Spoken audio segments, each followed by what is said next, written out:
Por Fitim Behrami tashmë mund të mburret se është I pari që ka helikopter.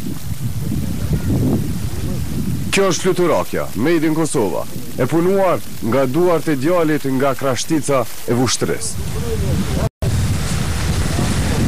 Ndërtimin e saj e filloi pas 10 vjet leximesh dhe kërkimesh në internet.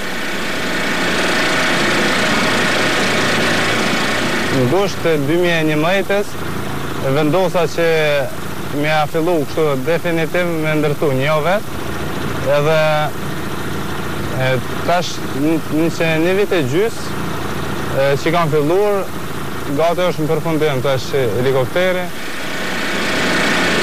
Helikopteri punon sipas ligjeve të Leonardo da Vinci, të shpikura afro 500 vjet më parë. Ka motor prej 120 kubikësh dhe 2 helika që gjenden në pjesën e sipërme.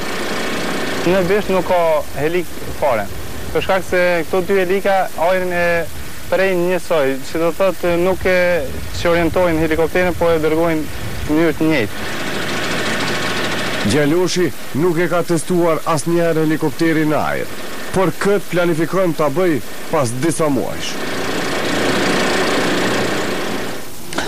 Të aftë në ndërtimin e pajisjeve të teknologjisë së re u treguan edhe nxënësit e një shkolle fillore të kryeqytetit. Me robotët që I bën ata umanit edhe kryetari I Prishtinës Isa Mustafa.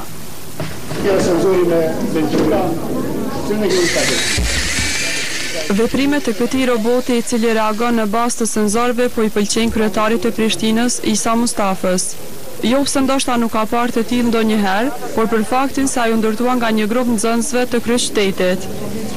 Në punëtorinë që u kompletua ky robot, pati edhe pajisje të tjera teknologjike të punuara nga këta fëmijë. Roboteve që përdoren në fabrika. E kjo është shumë e rëndësishme për të parin e Prishtinës.